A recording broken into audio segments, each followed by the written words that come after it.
विषम परीक्षा पार्ट 2 ओडिया पुराण। एणे से राज्य गोटे गाँव में बीरप नाम जड़े युवक थाए। ताम नाम बीरप। एभली हेबार कारण ता जन्मर हाथ जड़िक न थाए। ताको जन्म दे ता माँ मरी जाते। तेणु ता बाप पुणी आउ थे बह कले। बीरप और ता जेजेमा पलटा। जेजेमा मृत्यु पर विचार दुख घटनार कौन अंत न थाए। विमाता ताको आखिरे मोटे देखी पारे नहीं। ताको से बड़ गंज कराए। दिने सकाଳେ विमाता चित्कार कर कहला, एते लोकंकु मरण हेउची तते कहीं हेउना।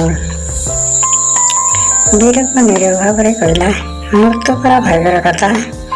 विमाता कहला, तू मृत्यु भाग्य को देखे खजाखजी कले अंत नहीं। घरे बसते तो भाग्य भी भूली जाए। बीरप प्रति गाँव सबू लोकंकर सहानुभूति थाए। तेणु से कहले, आदौ चिंता करना बाबू, तू जा मदिर पिंडरे आमे ते मुठे मुठे कर खाइबा दबू। मदिर पछपटे जे मुख बधिर लोकटा आश्रम रही से ते लुगापटा पिंधाई देव। से व्यवस्था आम करूँ। किंतु बीरप का बोझ हो मन करूला। बीरप मृत्यु भाग्य संधान बाहरी पड़ा। से चली चली जा राजधानी पहुँचला। सेटा से देखला बहु लोक कुआड़े जाउचंती। से भी अन्य मनस्क भाव से पछे पछे चलला।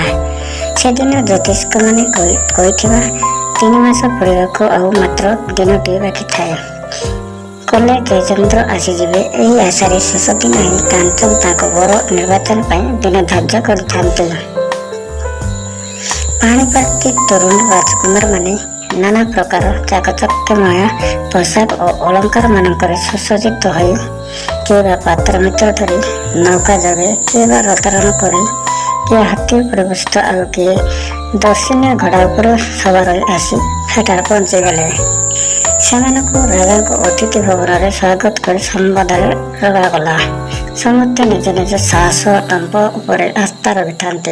किए धीरे करता, किए मलवीर भाव बेस ख्याति लाभ करता है। पुणी किए उत्तम शिकारी अटे।